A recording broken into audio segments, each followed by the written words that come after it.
ज्ञानाञ्जनशलाकया चक्षुरुन्मिलितं येन तस्मै श्रीगुरवे नमः।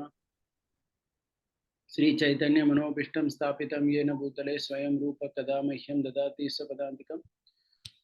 वन्देऽहं श्रीगुरु श्रीयुतापदकमलं श्रीगुरून् वैष्णवांश्च श्रीरूपं साग्रजातं सहगण रघुनाथान्वितं तं सजीवं साद्वैतं सावधूतं परिजनसहितं कृष्णचैतन्यदेवं श्रीराधाकृष्णपादान् सहगण ललिता श्रीविशाखान्वितांश्च नमो विष्णुपदाय कृष्णपृष्ठाय भूतले श्रीमते भक्तिवेदांत स्वामिनिति नामिने नमस्ते सरस्वती देवे गौरवाणी प्रचारिणे निर्विशेष शून्यवादी पाश्चात्य देशतारिणे वाञ्छाकल्पतरुभ्यश्च कृपा सिन्धुभ्येव च पतितानां पावनेभ्यो वैष्णवेभ्यो नमो नमः। जय श्री कृष्ण चैतन्य प्रभु नित्यानंद श्री अद्वैत गदाधर श्रीवासदि गौरभक्तवृंद। हरे कृष्णा कृष्णा कृष्णा हरे हरे, हरे Ram Ram Ram Hare Hare. Hare Krishna. So welcome everyone once again. We are continuing our theme of 9th chapter of Bhagavad Gita. And as usual, we will begin with this verse of Yamunacharya, where he summarizes the 9th chapter. And last time we had done till verse number 13. So I'll start with 14 today. So let's look at the verse of Yamunacharya first, where he summarizes the 9th chapter. He says, Swamahatmya Manushyatve Paratvam Cha Mahatmanam Vishesho Navame Yogo Bhakti Rupa Prakirtitaha. He says the topics in the 9th chapter of Bhagavad Gita are Bhagavan's own greatness, his superiority even during avatars, speciality of bhaktas, and the path known as Bhakti Yoga are explained in the 9th Adhyaya. Okay, so he says there are 4 themes. Bhagavan's own greatness, which is the first part of the 9th chapter till 9.9. So all those famous verses we did last time. So I'm just recapping. Maya tadamidam sarvam jagadavyaktamurtina. All those verses are Bhagavan's greatness. What is the greatness?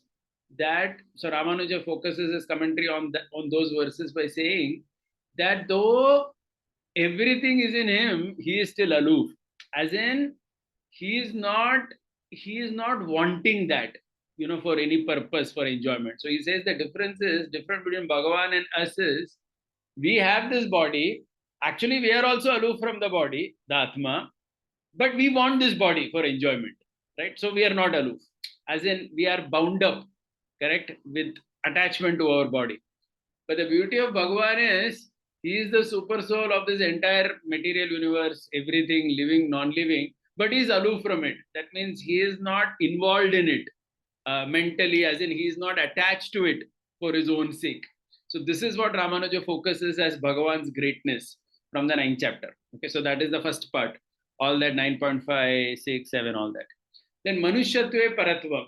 So this is from 9.10 to 13, where the Lord says that he comes to this world, though people criticize him. Okay, so all those verses are there, 9.11 and 9.12. Avajananti ma mudha manushim tanumashritam. So there what Ramanuja focuses is that even though all these other people criticize him, but still he keeps coming, and he is still aloof from, even the material world when he comes here. As in, he is not affected when he is in his avatar like that. So that is the focus there. Then, so these 2 topics are already done in the first part of the 9th chapter. Then there are 2 more things. Speciality of bhaktas. This will come later in the 9th chapter. If you know 9.26 and all those verses, correct? Where Krishna is talking about how even if a devotee does an abominable activity, he is still to be considered saintly. So all those things are speciality of bhaktas. Mahatmanam Visheshaha. That is a speciality of bhakta. We will talk about it later. But today what we are going to do is start with 9.14, which is basically the path of Bhakti Yoga. Okay. Yeah, so let's go into the verses and start seeing.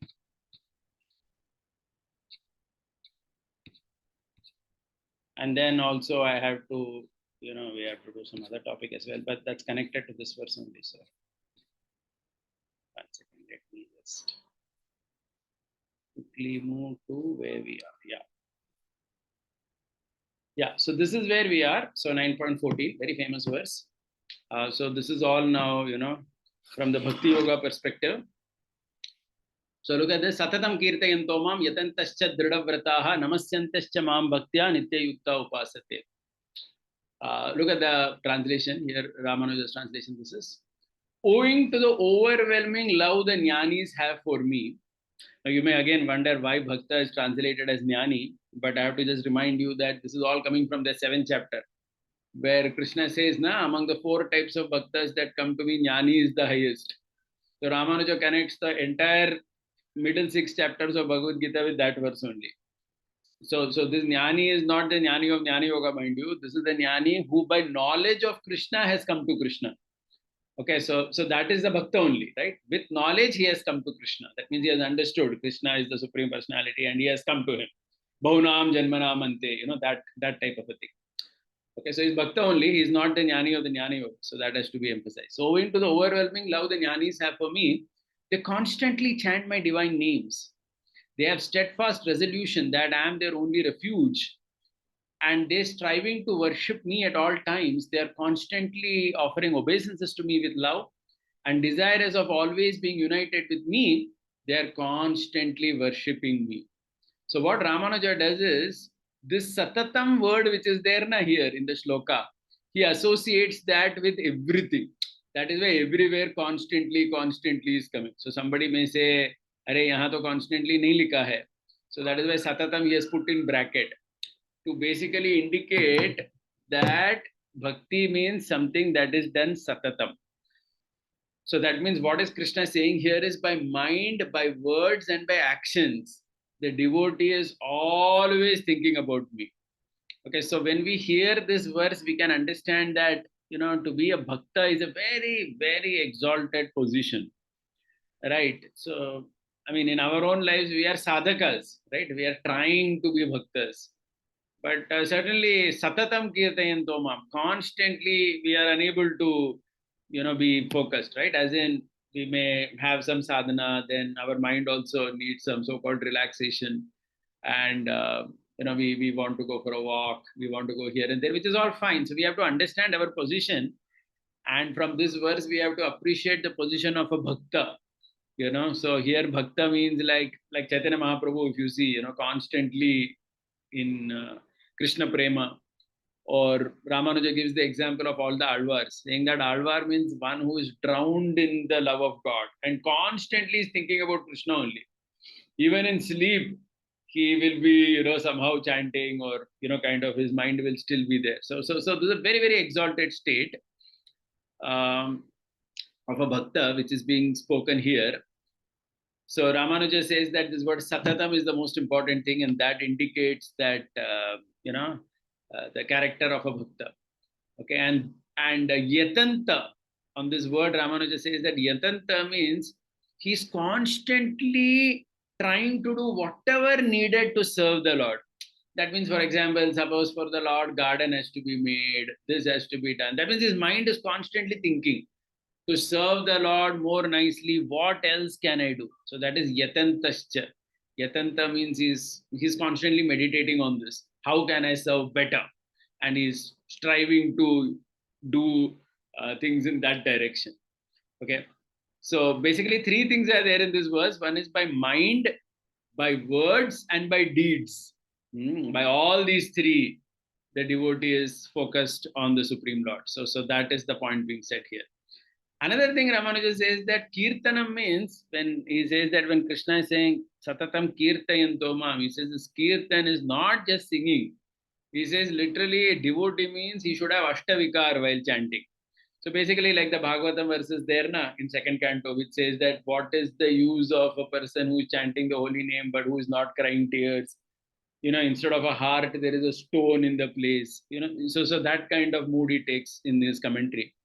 By saying that kirtan means not just singing, he should literally have ashtavikar when he is chanting. Only then he is really, bhakta. He has reached that particular place. So Ramanuja quotes a very nice verse from a Purana, I think it's Vishnu Puran, where the Lord says about who is a bhakta. So it's a very nice verse. I'll just recite it. And it says, Mad Bhakta Janavatsalyam Pujayam Cha Anumodanam Swayam Abhyarchanam Chaiva Madartha Dhamba Varjanam Matkata Shravana Priti Swara Netranga Vikriya Mamanusmaranam nityam yaschamam nobhayas suyati. So there are several characteristics which the Lord says of who is bhakta. First thing he says, my bhakta is one who doesn't criticize my other bhaktas. So that is the first thing he says. Second thing he says, Pujayam cha anumodanam. Anumodanam means he's very happy in the worship of the Lord. He's very, very happy. Swayam abhyarchanam cheva. He personally worships the Lord.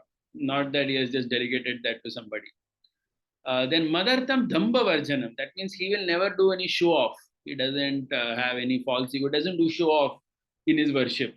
He doesn't do worship or bhakti to show off to people that I am a great devotee or something. Mat Katha Shravana Priti. He takes pleasure in hearing about me.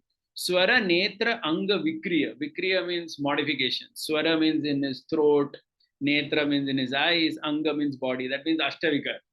Vikriya. That means there are all these various vikaras in his body. Mamanusmaranam nityam, and he's always thinking of me. So basically, all these characteristics the Lord is describing in the Vishnu Puran for a devotee, which Ramanuja quotes in this context, saying that, hey, look, this is what devotee means. Right? And Dhrida Vrata means, Ramanuja says, Dhrida Vrata means even in difficulties, I will not give up Krishna.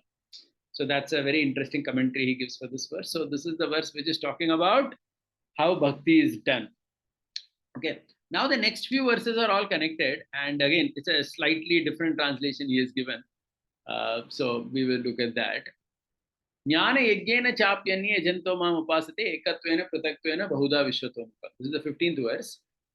Look at the translation, and then we will need some elaboration on it. Still other jnanis worship me in addition to practicing the forms of worship mentioned in this previous shloka, wholly through the yajna of knowledge, wherein they contemplate on me as the one supreme being who, as the cosmic person, am the entire universe in which I am manifested everywhere as each and every entity. Okay, so this verse needs some elaboration because it's a very important verse in context of all the other discussion that we will have today. Okay, so just observe what Krishna is saying and then observe the translation. Okay. So Krishna, as we know, is talking. If you look at the verse, na ekatvena pritatvena bahuda vishwato mukha.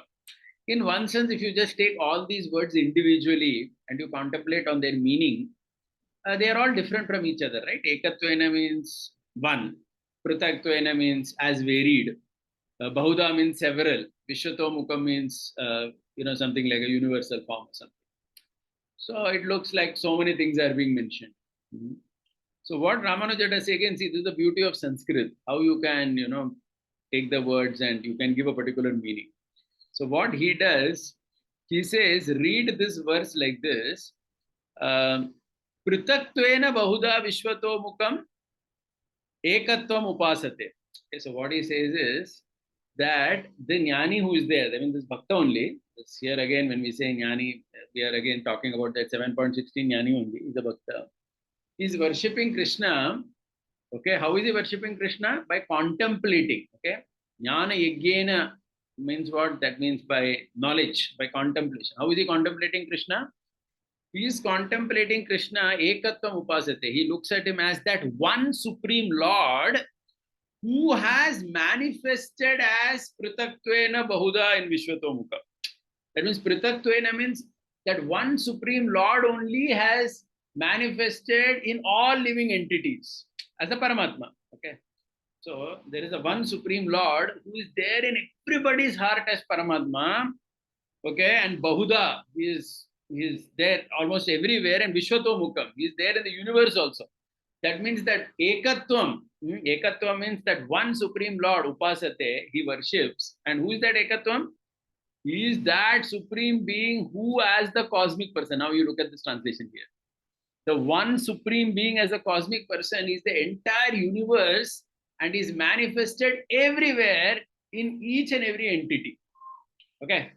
So wherever you see, whichever living entity you see, whichever object you see in this world, when you see the universe itself, you see the sun, you see the moon, you see everything, you understand that, array, this Ekatva who is there, this one supreme personality, he has come everywhere. He's the person who is manifesting everywhere. So this is how he's giving the translation here. It's a very interesting translation, slightly different than what we are generally what several others have given. So Ramanuja gives an example. He says it's just like Saubari Muni. He says Saubari Muni, he expanded into 50 forms in the Bhagavatam to marry all those 50 princesses, 50 or 55, whatever, I forgot. Right? So when he manifested 50 forms, though Saubari Muni was Bahuda or Prataktena in 50 forms, if you would pinch one form also of Saubari Muni, the Atma of Saubari Muni would understood that I am being pinched. As in, the person was only one, Saubari, but he was only manifested in different forms, and he would understand everything that is happening to each of those forms. The same one person, correct? He had that cognition. So he says similarly the Supreme Lord. So he is just one Lord who is manifested as everything in the universe in terms of the Paramatma. He has spread everywhere. And he is the ultimate super soul of every entity in this world. Like that, the Bhakta worships him. So that is how he gives this translation. Okay, so he says this is so that means two ways of worship the Lord has said. Correct? One is that Satatam Kirtayan Doma by chanting his glories and all that. And second thing is by this contemplation, by this understanding that, oh, the same Supreme is there everywhere. Okay.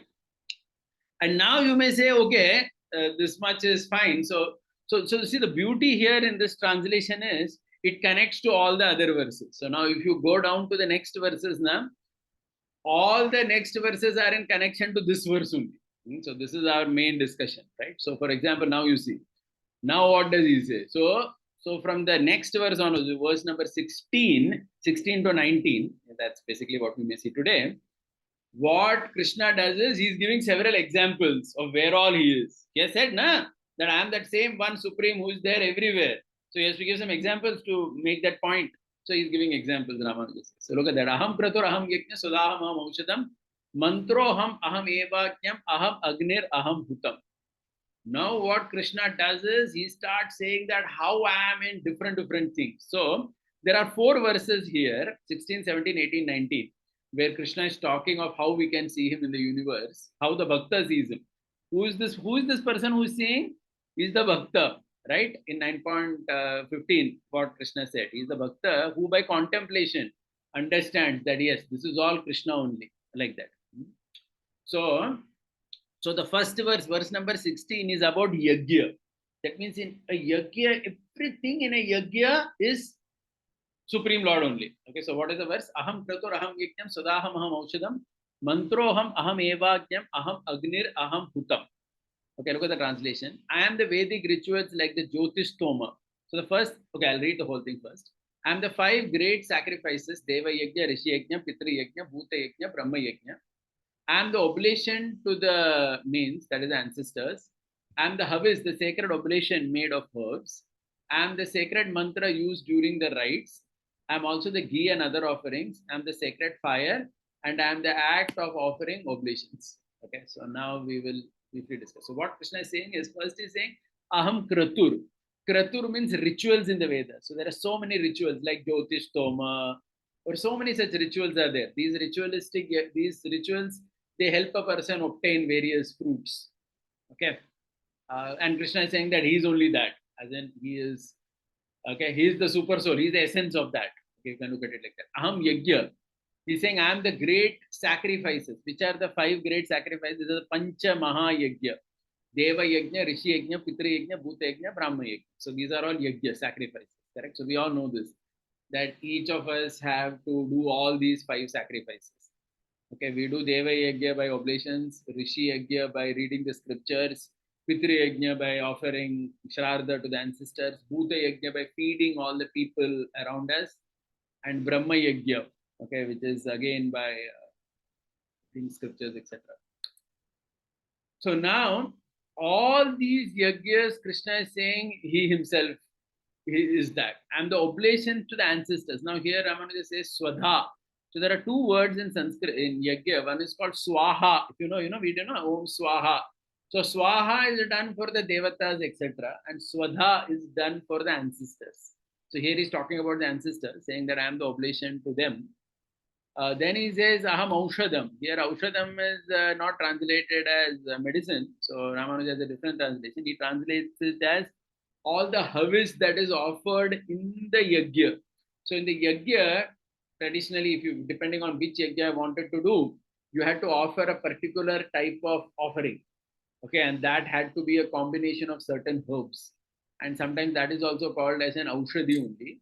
So that is what he is saying here is aushadam. Mantra, the sacred mantras used during all the rites, and the ghee and other. So everything is. So in this verse, what you understand is that Krishna is saying here that I am all these things related to yajna. So this is in connection to the previous verse. I hope you're able to appreciate it. Previous verse, what had Krishna said? Ekatvena, right? Pritakwena bahuda vishwatomukam. That means you have to see the Lord as that one supreme who is manifesting everywhere. So where everywhere we have to see? One example. In Yajna, whatever things are there in Yajna, everything you have to see as Krishna only. Like that, right?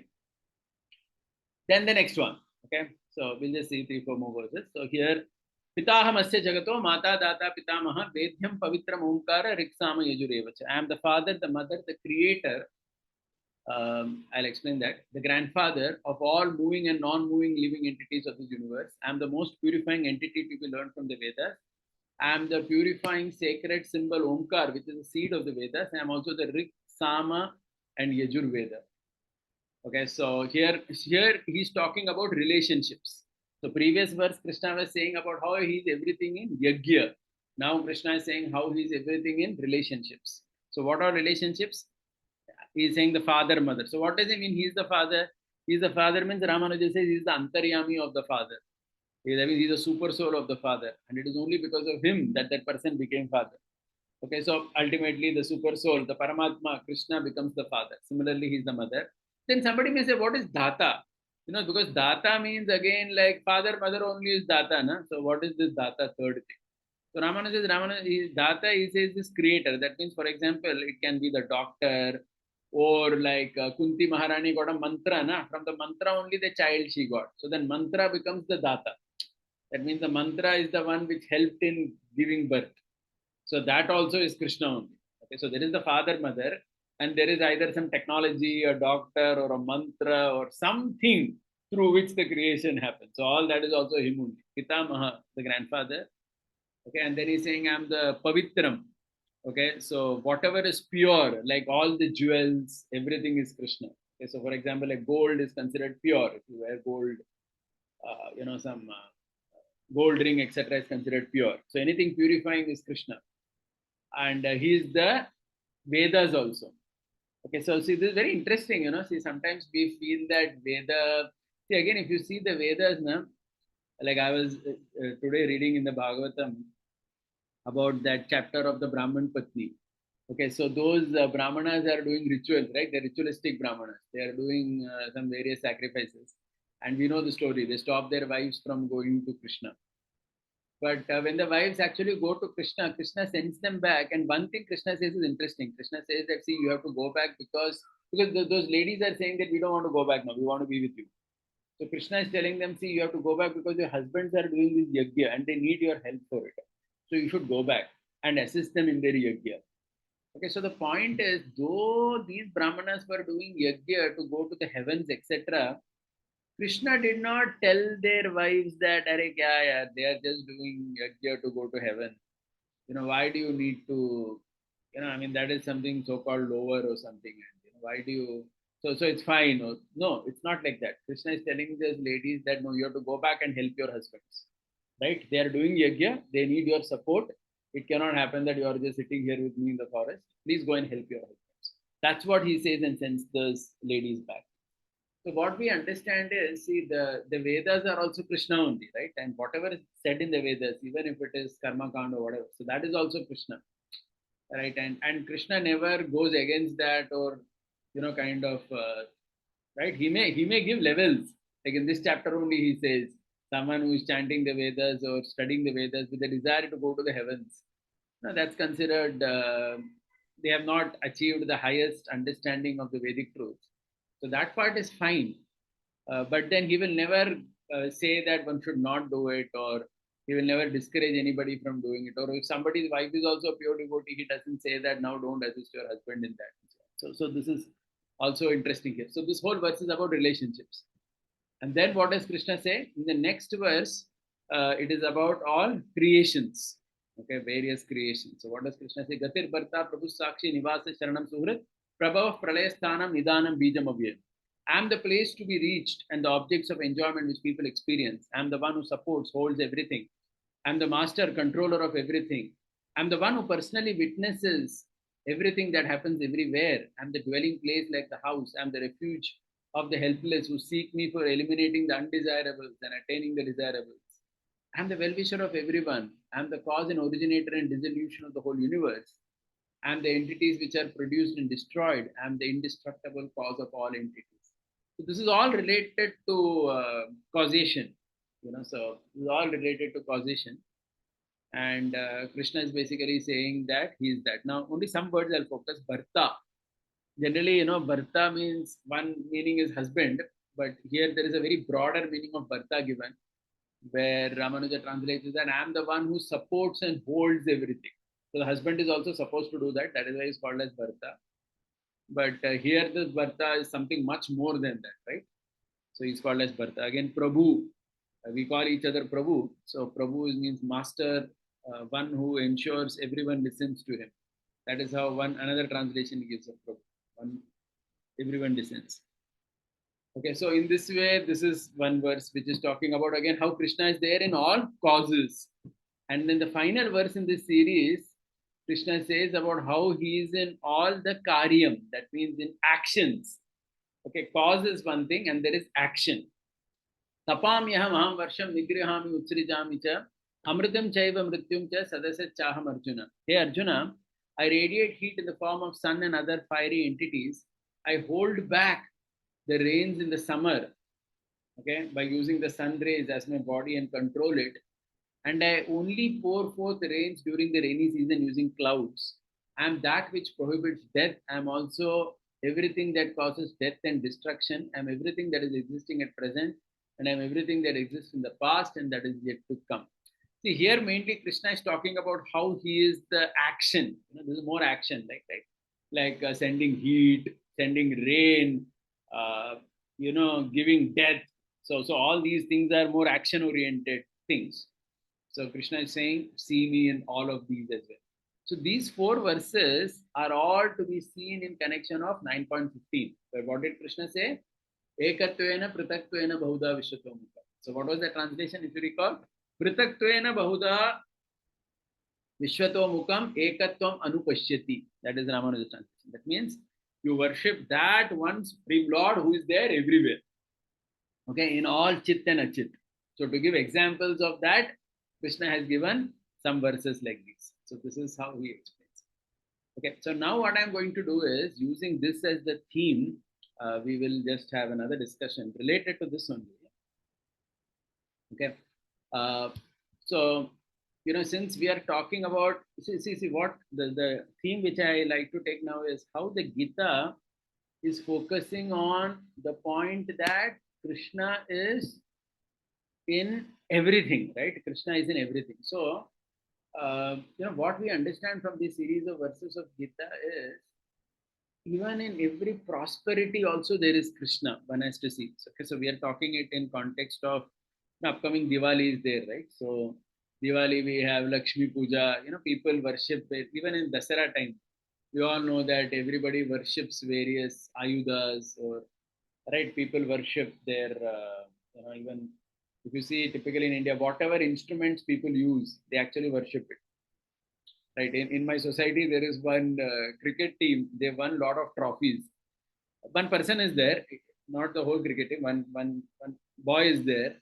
He and his friends who are from other societies, they play some club level cricket, and they win. They won a lot of trophies. So what they did for Dasara, they got all those 20 trophies, and they kept it in the center of the society. They worshipped it, did some aarti, this that, put flowers for it. So as I was seeing it, at one level, somebody may say, "Arey, what is this? You're just worshipping some trophies as if it is some god, etc." But they were seeing that at least they may not be consciously or unconsciously, whatever, but due to the culture, they were seeing divinity in that, right? In all the trophies they won, they were seeing a divinity in it. In a way, this is certainly supported by the Gita, right? Because Gita talks about seeing Krishna in everything, like what we are discussing now from the ninth chapter.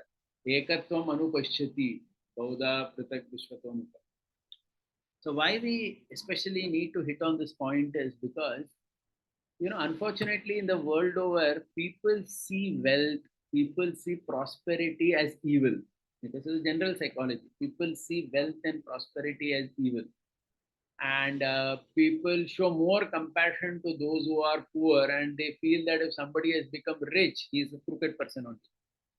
I'll give you some examples for this. Which is this whole concept is actually against the Gita, right? Because Gita is teaching us to see Krishna in everything, and everything includes seeing Krishna in prosperity, right? So one has to see divinity in that prosperity also, and not unnecessarily become envious of prosperous people, or artificially say that prosperity is useless or there is nothing great to see in prosperity. Okay, so that's the theme that I want to talk of. So just like, so we will take some examples in the modern world also to help you understand this. So just like if you see this Israel-Hamas conflict also that's going on, right? Most people in the world, at least many, they support with these Palestine people only, right? Hamas and these Palestine. And one reason, there may be many reasons for it. One reason is the prosperity of Israel. Israel, as we know, these Jewish people, they're very prosperous. And that prosperity attracts envy. And people feel that, oh, they have become prosperous means they're crooked, they're bad people.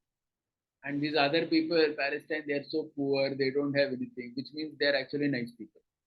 So unconsciously, this is there in our system, right? Everywhere this is there, not only in this Israel-Palestine conflict. If you see in India also, if you see the socialists, who started so many political parties, they all started their political parties in the 1970s based on this only, envy towards capitalism. Okay, whether it is Lalu Prasad and Mulayam Singh, Deve Gowda, all these guys. And if you see today, most of them have amassed a lot of wealth. See, that's the irony. On one hand, they were criticizing these capitalist and prosperous people.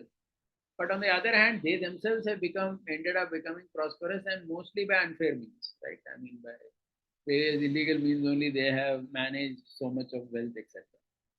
So this shows that this unnecessarily envy of wealth doesn't work also, right? Because in one's own life, one wants it. Even today we see, right?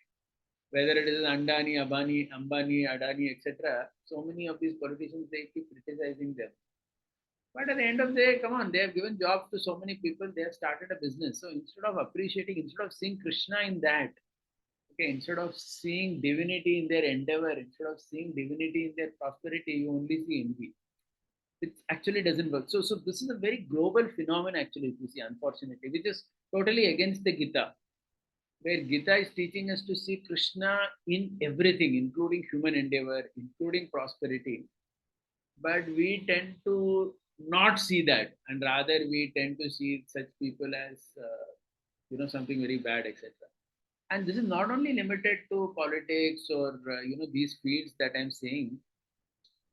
Even if you see, this, even in spiritual circles, sometimes on one hand, we want facilities or something only from the rich people, right? As in, if you see even sannyasis, etc., they will travel in a car of someone who is with a very good car, right? If someone is having a Maruti 800 and another guy is having some nice Innova Krista, so that is what will be preferred, by to ensure that you kind of respect the sannyasi a lot, so you bring him in that, etc. Okay, so sometimes philosophically we may glorify poverty too much, and that actually happens, right? Like sometimes we overemphasize on some things, like saying that if Krishna is merciful, he will take everything away. Certainly, there is a verse, Yasyaham anugrihnani harishye taddanam shane. There the Bhagavatam says when Krishna is merciful, he will take everything away from you. But then that's not the only way Krishna shows mercy, right? Krishna shows mercy also by giving things. Okay, like the Pandavas, the whole life he fought just so that they can get the kingdom. Okay, and so sometimes overemphasis on that aspect of poverty as a grace of God is actually anti-Gita. right? It's not so much in line with the Gita, because Gita is to make Pandavas prosperous, and the Gita is to help us see divinity in that prosperity, like we read the verses today, and not to see divinity only in poverty, which is not how it should be, right? Maybe that is a phase of life. Everybody may lose something at some time. Okay, so that's an internal journey of a person that you see, okay, Krishna in that situation also. But that's not the only thing that should be emphasized. So sometimes philosophically, even in a spiritual group, we may emphasize that too much.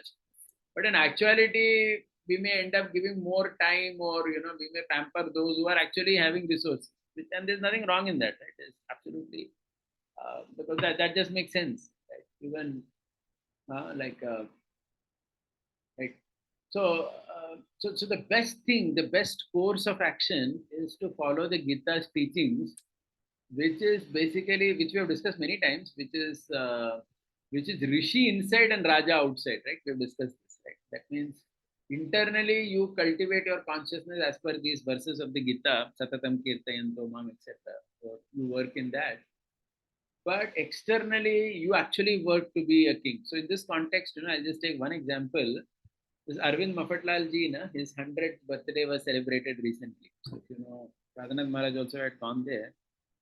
One thing about him, it is said, this is Arvind Mafatlal ji, that he was very, very charitably disposed, and he was very, very faithful to his guru, and he did so much of philanthropic activities, etc., in his life. So it is said that at one point, actually, he was the number 3 person in India. It was Tata, Birla, and Mafatlal. So it was like that. That was the pecking order, the ranking. He was number 3 in India at one point of time in the 80s. And the Ambanis and all were nowhere in the picture then. So though he was so wealthy, it is said that sometimes there would be some flood in Bihar, etc.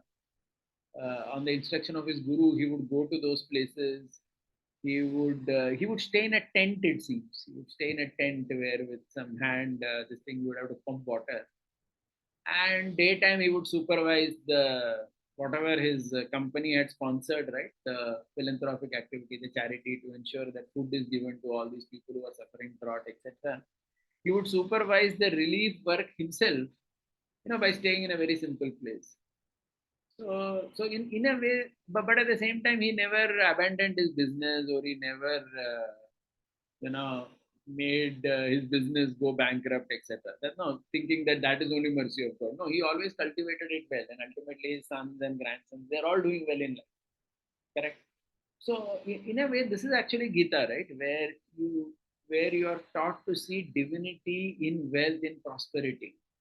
Okay, and not unnecessarily think that isme kuch bhagwani nahi hai, because as we saw the verses, it's not like that. Okay. So this is more in tune with the Gita. This is more realistic. Otherwise, we become like these left liberal guys, right? Who only want to show compassion to the poor people. Of course, we also want to show compassion to the poor, but this attitude that wealthy people are bad, which unfortunately has got hyped up a lot in political, spiritual circles everywhere, it actually turns out two things. One is blatant hypocrisy, because, as I said earlier, everybody wants wealth only, and at the same time, it just doesn't work. And it is against the spirit of the Gita. Sorry, that's the point I wanted to say. One is, it is hypocrisy, and it is also against the spirit of the Gita, which is teaching us to see, divinity everywhere, right? So, yeah. So I'll just end with one point. And it is said that, when the Pandavas, 13 years, they were in the forest, correct, during their Vanvas, only two people came to meet them. One was Krishna and one was Vidura. Of course, the Pandavas met many rishis in the forest, but only two people came to meet them. Krishna came once, Vidura came once. That's it. Nobody else came.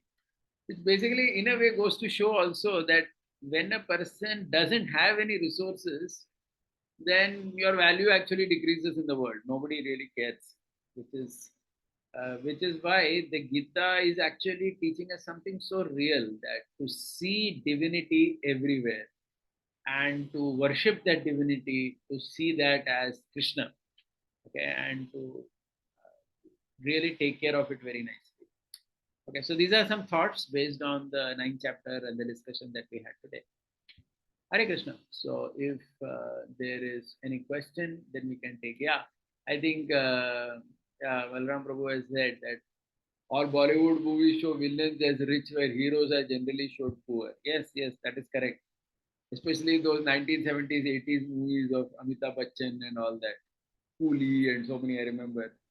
They show the hero as some very poor guy and the villain stinking rich, and rich means bad. So this concept has got too much ingrained in our system. Yeah. Hare Krishna. So any questions? Then we can have. Yeah, I think Amargaon Prabhu has a hand up. Please go ahead. The example that you gave about Krishna telling the Brahman Patnis to go back. Very interesting point you said. Krishna is telling not to minimize the Vedic sacrifices because Vedas come from Krishna and you may be doing something, but you may be overflowing with bhakti, but you don't go against the Vedas. But what I have heard till now is Krishna is trying to test them, saying that, enticing them that no, you should go back, but still they come back. No, I don't want to go back. Very different point of view. No, no. In fact, if you see Vishwanath Chakravarti Thakur's commentary on this verse also, which I went through, he says very clearly that Krishna, when he told Brahman Patni to go back, he meant go back. On the other hand, he says when the gopis had come for Rasalila, that time also Krishna told go back. But Krishna did not mean go back. At least stay this night, we will dance together, and then only go back. But when it comes to the Brahman Patnis, Krishna said immediately go back, and Vishwanath Chakravarti Thakur gives a reason for it. He says that these were Brahman Patnis, and Krishna is a Vaishya in the social context. Okay. And if Brahman Patnis are going to associate with a Vaishya boy, there will be too much hahakar in society, which Krishna never wanted to do. So Vishwanath Chakravarti Thakur writes this point that he really meant them to go back, and they went back also. They only gave the prasad and went back. That's all. Okay, so it is so, and even the gopis went back. By the way, the gopis only they danced that night, but they also went back only. Everybody has to go back. But with the Brahman Patni, it was go back ASAP. And with the gopis, it was okay, stay for one night, we will have a nice rasa dance, and then go back. But go back was there for both. So Krishna was not testing or teasing them. Absolutely not. This is not the commentary of the Acharyas also. This is not just what we are saying. Acharya commentary hai na. Okay. Vishwanath Chakravarti Thakur's commentary is very clear on this. He says that it was clear instruction to just go back. Because he mentions this point, the social sensitivity. The social sensitivity is there. Na? These are Brahmana Patni. Krishna is a Vaishya in this story. The caste dynamics and all that. How can Brahmana Patnis, and these are all very aristocratic Brahmanas, how can their wives just, loiter with some Vaishya boy? Age difference, they are Brahman Patni is quite old. He's just a young boy. Yeah, that is not emphasized so much, but this one is said more. The social. Okay. I mean, I'm talking from Vishwanath Chakravarti Thakur's purpose. So, one more question related to the economic prosperity that you said. I was yesterday I was hearing a very short talk given by Pundarik Goswami, where he was telling at different points in time, different achievements are emphasized or become important. For example, at some point in time, Bauddhik Kshamata becomes important, emphasized. The leaders of the society are those who have that Kshamata. Some point in time, it becomes Samarik Kshamata. Then it becomes Arthik Kshamata. So currently we are in an age where Arthik Kshamata is glorified. And he gave an example, he did not name, but it was most probably of Nita Ambani worshipping Srinathji at her house, where some sheikh also had come and did the Aarti immediately after. So he was telling, I tell people don't realize, but when Nita Ambani, that lady does, because she has Arthik Shakti, people listen to her. My question is... No, one second, sorry, just to add one thing before your question. Not only that sheikh or anything, even Raghunath Swami came from US, right? Because no. He was giving such extreme examples. Those who are Yavan and nature, they also come and listen to such people, very much against their religion. From that perspective, he was telling. Okay. So you are dharmic, I am telling you, you are not listening, but that sheikh listens. So I'm saying even dharmic people come only when they call, and that's very realistic. You should not feel envious thinking that अरे मैंने dance class शुरू किया तो मारा जाने वाले. Who started men dance class? Nita Ambani started. Can you imagine? I mean, I was thinking another way. Maharaj's father departed that time, right? In a one sense, had he not come for Nita Ambani's function, he would have actually been with his father, which is what he wanted in a sense. But because she called, he came, which is fine. We should not feel envious of that thing. Yeah. Yeah.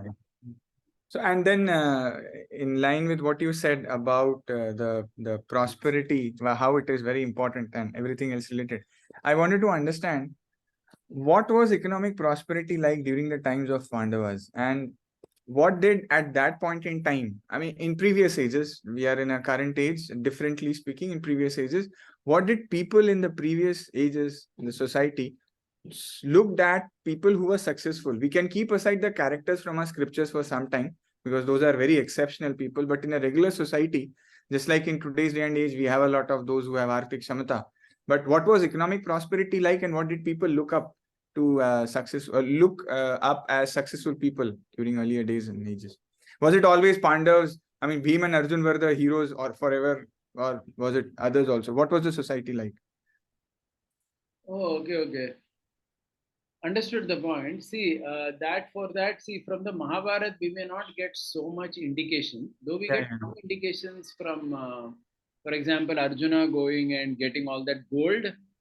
That's why it's called Dhananjay, no? All those gold utensils which were used by some king were somewhere in some mountain. It was given in donation and the rishis left and walked off. He went and collected all that and he brought it back. Yeah. So of course, the unit of prosperity may be different. Like today, we may call it liquid cash. It may have been gold, cows, or whatever. But I think for such things to understand better, we have to look at Chanakya, Arthashastra, etc., where they talk a lot about economic development being more decentralized. The model where, see, today what is happening now, there are some people who become very rich, but many people have, kind of that the number is always very less.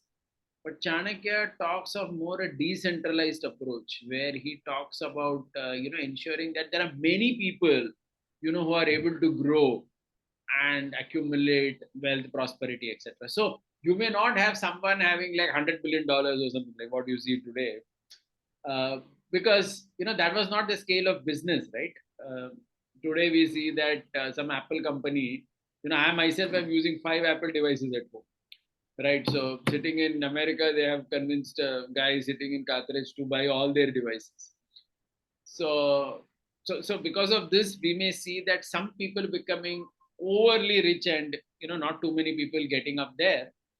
But I think we'll have to look at Chanakya to understand more of those days economic development more, a little bit more. Okay. That's my thought. Yeah, understood. Yeah. I have 2 more comments, but I would let others go now. Yeah, anybody has anything? Yeah, okay, go ahead. Yeah. Hare Krishna, Prabhuji. Yes, Mataji, please go ahead. Yeah. Prabhuji, one thing is use only Apple devices. They are tough to hack. So safer. Second point was, Prabhuji, like after this economic thing discussion, I noticed that the people who are rich and who are religious, we go gaga over them. Oh, see, they have so much money, still they pray. But common people like us who are doing whatever possible are, I mean, rich people suddenly become role model. Like in Telangana, there are many Telugu heroes who are staunch like believers and who are Sanatanis. They do all puja part publicly also. So they become very big role models. Same way like Nita Ambani's or Ambani's. We say, oh, everybody is at their disposal because of the richness as well as they are religious. So we respect them more. So, but common people are like, okay, इनका तो काम ही इनको तो करना ही पड़ेगा. So that difference also I see in general in society. That being rich and being religious is something which is more celebrated. Yeah, see, that's natural, na, because that opulence, na, like Lakshmi attracts Narayan, they say, na, in a way.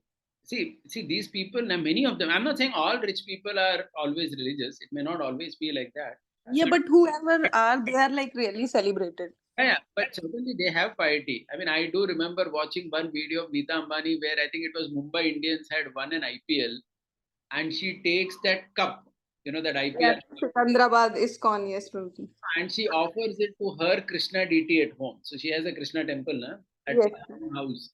So she's taking that IPL trophy and she's first giving it to Krishna. There was a lot of comment on social media on that particular action. But I think we need to appreciate it, right? Even though, I mean, these people have wealth, they have that feeling, okay, something came new to the house, let us offer it to Krishna. So that's great. I mean, they're actually following Gita in that particular sense, right? Of course, we would like them to, kind of ensure that their money is, kind of, they get the inspiration, to use their money for dharmic causes, etc. We do hope that that intelligence also dawns on them. But certainly, it's worth appreciating that despite having wealth like that, they maintain their attraction to the Lord and they keep doing that. So the whole point I'm trying to say is the Gita does teach us to see Krishna everywhere, and seeing Krishna everywhere, I'm repeating, means to see Krishna in all these prosperous situations as well, Yes. which is encouraged because that's the spirit of the Gita, where Krishna wants Arjuna to be prosperous also. Okay, and that should not be envied, which is what I was trying to say, because that's somehow a nature in this world. So, Yes. so wealth is one thing, Mataji, even other things. Even someone is intelligent, someone is a good speaker, someone is, right? I mean, there are different characteristics that people have. Someone is like Gaur Gopal Prabhu, if you see, right? Outstanding orator, correct? So we have to see Krishna in that, right? We should not become envious thinking, how this fellow became so big. No, you have to see Krishna in that oratorship. Okay, Krishna is teaching us that in the Gita. See me everywhere. So see me in prosperous things. Okay, so No, something. but this point has made us little guilt free of trying to attain gain more wealth, Prabhuji. So thank you for that point. That's what, that guilt itself is wrong. That feeling of guilt which we have given people that, you be poor. No, it doesn't work. I mean, at the end of the day, Sudama was poor and his wife also didn't appreciate it. She said, hey, come on, man, go to Krishna and get some money. What is this sitting like this?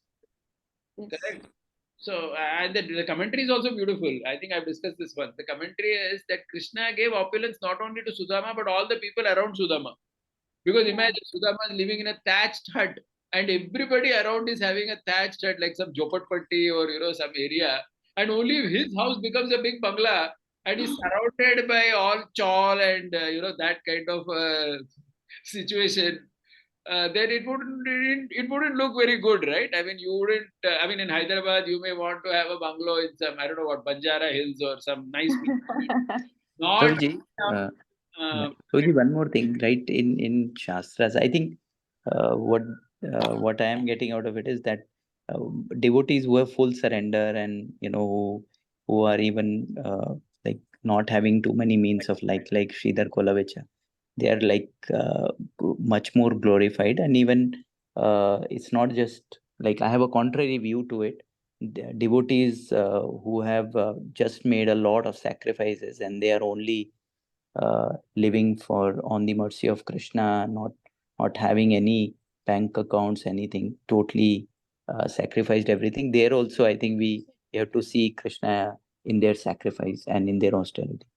You can see, Yeah. of course, you see Yeah. Krishna in their austerity, Yeah. but we should not give an impression to people that Sridhar Gauravecha is a better situation than Shivananda Sen. So there is Shivananda Sen also in Chaitanya Charitamrita, is a very rich person. And Sridhar Gauravecha is happy poor. See, he was not imposing his poverty on anybody. But in the society, when you go, you can just give one example that, become like Sridhar Kolavecha. And in fact, to Sridhar Kolavecha, Lord Chaitanya only went. See, that's also important thing. Yes. Only Mahaprabhu knew Sridhar Kolavecha's greatness. That means only the Lord will know, even if like that you are. But the world doesn't know. So your contribution, quote unquote, becomes less. Please try to understand. Shivananda Sen, on the other hand, he was wealthy, he was arranging the yatra, and Mahaprabhu told him to take care of all the other poor people like Vasudev Datta and all those people, who didn't have money. Lord told Shivananda Sen, Arey Baba, please take care of these people's bank accounts, man. They are just living life. Yes. I'm only worried about them. So the point is, from a social contribution perspective, I would say humbly that a rich devotee like Shivananda Sen had more contribution in that context. See, Sridhar Kolavecha's devotion is unparalleled. But Yes. other than Mahaprabhu, no one really went to his house also. who nobody knew. Ye kaun hai Sridhar? Who is this Sridhar Kolovich? Yes. Mahaprabhu knew, that's fine. So the point is, see, when we are talking Gita, we are talking about this world. And this world means contribution, everything. So that's where, right? So that poverty, I know we don't even know technically Sridhar Kolavich was married, he was single, or what was his, that family situation. But that's why I was giving the example of Sudama. His poverty was not even appreciated by his wife. Right. She was What? not happy with it. She said that, okay, all this is nice, this poverty. Go to Krishna and get some money, man. Once you made a point previously, Roji, that once you are like you've sorted your finances, then you are able to focus more on your spiritual life, because then you don't have to worry much. Sometimes. I wouldn't even make it so binary, because Yeah. spirituality is something that is to be done by everybody, right? It's not that I'll make $1 million and then I'll start chanting. No, it doesn't happen like that. So everything has to go together. But the only point is this unnecessary over glorification of poverty is done by everybody. Huh? It's not only, Yes, sir. it is done by political people also. You see all these people, why they are criticizing all this Adani Ambani? Just because they are rich. Okay, trying to show, but actually you are hypocrite, because you also want the money and you have it also by other means. Okay, so even if you see that Tata, they were driven out of Bengal, right, by this TMC party when they Yes. started nano Yes. plant, and now the court made them give some 800 crores or something penalty pada unke upar. Point is, who benefited? I mean, Bengal lost at the end of the day. You lost a business, you lost the culture of business, because people understood that ye kya hai ye? Why this unnecessary envy of prosperity? So please remember, this is not only in spiritual circles. This happens in many other places, political. It happens in the world. And Gita is against it. Gita is not talking. Krishna, that's why now you go back to the Mahabharata. Dhritarashtra is telling the Pandavas, it is there, Shloka is there, that why do you want to fight for this kingdom? Just sit there and beg. Don't come to Hastinapur, Dhritarashtra is saying. Sit in Dwaraka and beg. Be beggars. That is good for you. Krishna, Dhritarashtra is giving this message to the Pandavas in all seriousness. But Krishna is the person who tells, hey, no, come on. Gandhi would have approved it. Most liberals would have approved it. Arey, acha hai na yaar. Why create a war? Just be beggar. Beg, cry for the holy name, sit in one corner, go back to Godhead. Devotees would have said. And the liberal people would have said that let's avoid the war, let's avoid bloodshed, let's be poor only, let Duryodhan rule. That's the liberals would have said. Interestingly, the rebels and the spiritualists, some spiritualists would have been on the same page in this context. But Krishna wasn't, right? And the Pandavas also weren't by Krishna's grace. They came to fight. So the point is, the Gita doesn't support this particular thing.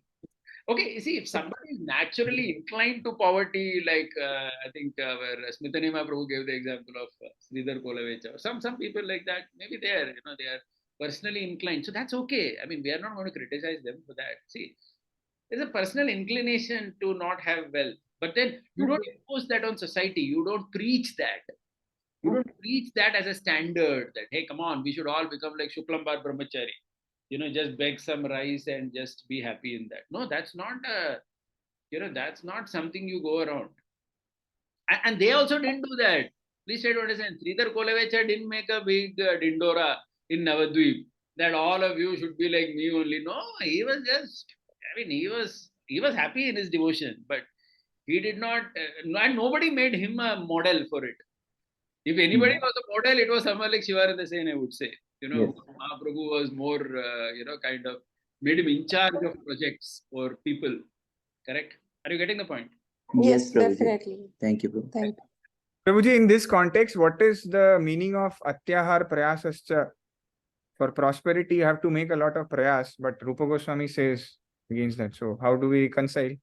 See, please try to understand. It's a very, very relative thing. See, you will have to see this as a very relative thing. So over India, so see, Atyahar also, please try to understand. Now, someone like a Mafatlal, if he buys a car worth 50 lakhs or something, it's not Atyahar for him. Correct? It's not. You can't say it like that. How would it be? Based on his position, he will need some facilities or things. Correct? Even Prayasa, so you cannot see it like that. And Prayasa means what? Now, if you see Arjuna, that's why if you remember, once I discussed this point also, Arjuna is called Gudakesha because he was not sleeping at night, or he was sleeping very less so that he can practice archery more. Okay. So will you call Arjuna's effort to become a great archer as Prayas based on Mahabharata? Because he was not sleeping at night enough. He was like a JE student, you can say, who was burning the midnight oil to practice archery.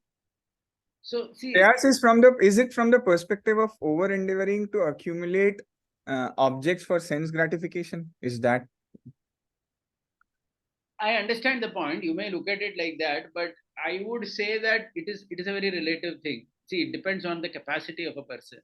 If someone has a capacity to do something, like Arjuna had a capacity to be the big archer, but he didn't become the greatest archer of the world, right? He became the greatest archer by slogging at night.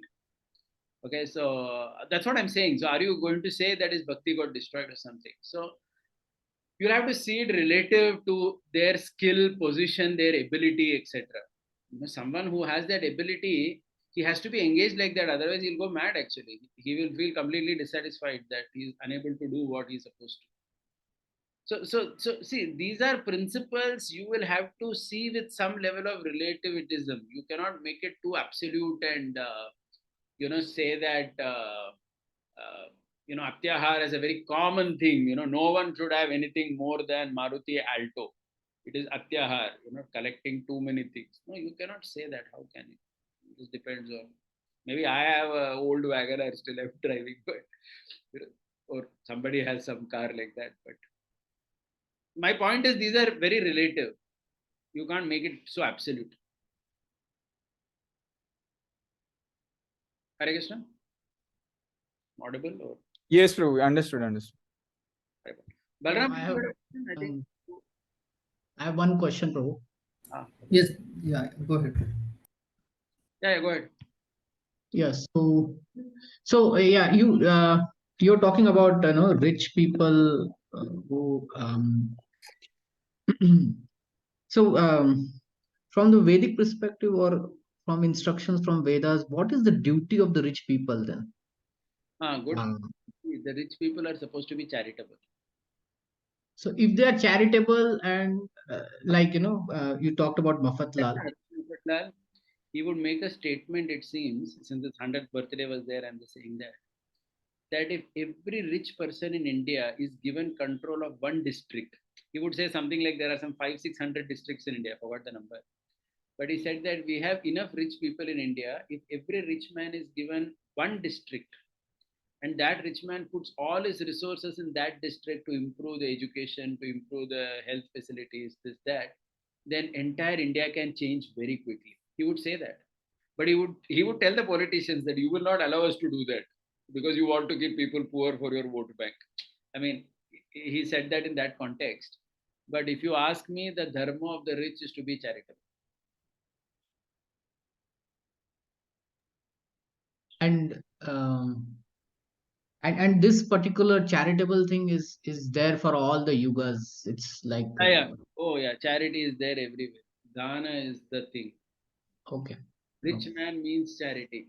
And that applies not only to the so-called rich man, it applies to you and me also, by the way. Yeah, everybody. Okay.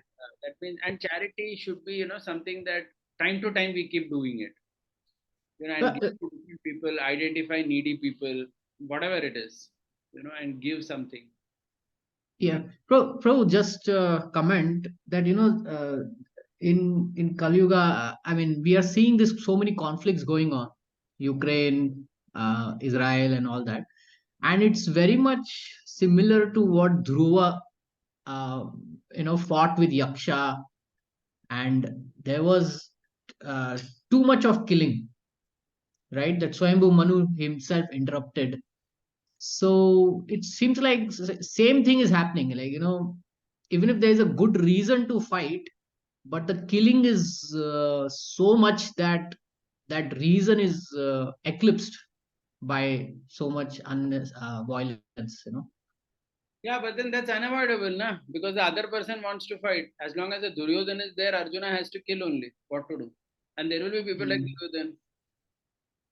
Yeah, that's the thing, bro. Look at So what these Hamas guys have done. You know, they are sitting in that West Bank. If you see the whole story, Gaza, and in all the hospitals, they have made underground tunnels and they're sitting yeah, there. yeah, yeah, There yeah. are people, and all the aid goes in constructing all that only. How can Israel keep quiet? They Right, have right, to right. go and attack only. There's no choice. I mean, otherwise you Hmm. don't survive. They will be destroyed. Hmm. Maharaj was telling, it seems, that every Israeli, every Jew is from Israel only. Every Jew. So Maharaj was telling, it seems, about his own life that he was from Lithuania. Na? His grandfather's brother was killed. And his grandfather somehow came to Canada and then to the United States. So Maharaj was telling that every Jew has lost at least one family member in some kind of conflict related to religion. So these people are very, very guarded. You know, they see, because they have a history of suffering. You know, both from Hitler-like people and these Arab people. You know, destroyed them like anything. Correct. So they have to fight. Come on, there's no question. I mean, that's correct what they are doing. You can't say that they should follow Gandhi's non-violence. And war is the reality of life. Any yoga, हमेशा ये होता है. So because there are evil people are always there, na? Yeah, yeah, bro. I mean, Every we ourselves in India, we are facing, Kashmir issue for so long, right? all are We have borders. to fight. You have not forget only the border, even inside. Hmm. People are there. You have to keep fighting, killing. It's the reality. Okay, okay, bro. Thank you. Yeah, last one, Balram Prabhu, you wanted to Yes, Prabhuji. So Prabhuji, like Yagya was there, 9.16, where Krishna is saying that I am Yagya and I am the Havi and everything about the Yagya. So how do we relate this to our life? And so in two ways. One way is that okay, many times we have to do some yagyas, and so if we see that yagya as Krishna, so but again that thing that okay, yagyas are for the demigods, but so how can we transcend okay, that? I'll answer Yeah. that. Two things. Huh? First of all, yajna doesn't mean only fire sacrifice. Doesn't mean that. In fact, if you see the Pancha Mahayajna, things like, for example, Bhuta Yajna. Bhuta Yajna means what? To give food to all the hungry animals, to give food to people. That is Yajna. So let's remove from our mind Yajna. This word is only, putting an ahuti. No, that is also Yajna, but even this is considered Yajna. Reading the scriptures is Yajna. Okay, so Yajna involves many things actually. Sacrifice is a very big thing. Okay, now coming to this question, Ramanuja answers this actually. He says, as a devotee, we will also, he says, now I'm not saying that because in ISKCON we may not be doing it, but he says, as a devotee, he says, we will also chant all the Vedas. We will chant all those mantras also in the Vedas, which are talking about going to heaven, etc. But we will do it in a Nishkama Bhava. We will do the chanting of the Veda just as an activity pleasing to Krishna. Not because we want to go to the heavens. No, we don't want. We want to be with Krishna only. Okay, so he says that we will chant all the Vedic. So even today, if you go to any of these Sri Vaishnava temples, etc., you will see they do all those yajnas. They chant all the Vedas, etc. They will do all that. But they will make that statement that we are not doing this because we want heaven. No, we don't want it. We are doing it because the Veda is Krishna. And Krishna is pleased by protecting the Vedic culture and the Vedas itself. So we have to chant it. Otherwise, that it will not be protected. So like that, he says. It's a very interesting comment and perspective. So I'm So just it means that the activity in itself cannot determine whether this is Krishna consciousness or not. It's mainly the consciousness with which you are doing it. that's what we say. Na? What is the difference between Arjuna and Duryodhana? Both are fighting, but one is a devotee, one is not. So the same So logic. then when there is so much resistance about all these activities, is it that people get carried away when they do these type of activities? Because if it is all about consciousness, then why? So I think Arjuna is also confused about action, and Krishna is telling about the consciousness. So, but then there is so much resistance about That is these because people certain. We make the boundaries in terms of physical outward activities, maybe to protect, maybe people get carried away.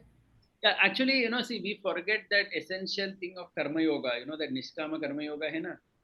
Do everything but without attachment to fruit. That thing we forget. So Ramanuja has based the whole Gita on that only. So even in the verses na, where they talk about yajna and all, so sacrifices, like the next verse comes in 9th chapter, na, Traividya mam soma pa puta papa. So he says that person who is chanting the Vedas thinking I want to go to heaven, he is being spoken. He's saying we will also chant the Veda. We will not be able to go to heaven. So he emphasizes on this and he connects it to the 3rd chapter Gita, where Karma Yoga is spoken, where you have to do everything in the world when you come to this world, which includes raising a family, reading the Vedas, doing charity, everything. But nothing is done with the intention that I want heavenly planet or I want this, that. No, I have to do it because it has to be done. I will earn money also because it has to be done. But it's like, or the Pandavas will fight for a kingdom because it has to be done. Okay, so that karma yoga which we had discussed, na, nishkama karma yoga, that he applies throughout, which is very interesting. Okay, now as devotees, we may, in our sampradaya, we would perhaps not see so much of Vedic chanting because we may feel that, okay, let's chant the holy names and, so that's fine. So I would say that that is perfectly fine, thinking like that let me just chant the holy name of Krishna. I don't need anything else. That is fine. But the only thing we shouldn't do is criticize someone or put someone down who's chanting the Veda. No, that part we cannot do.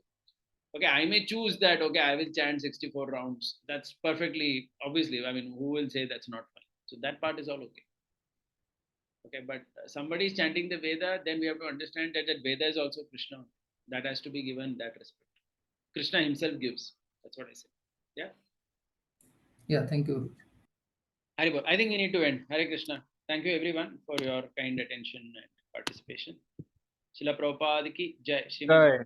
ki jai. Jai. Yeah. Vande Guru.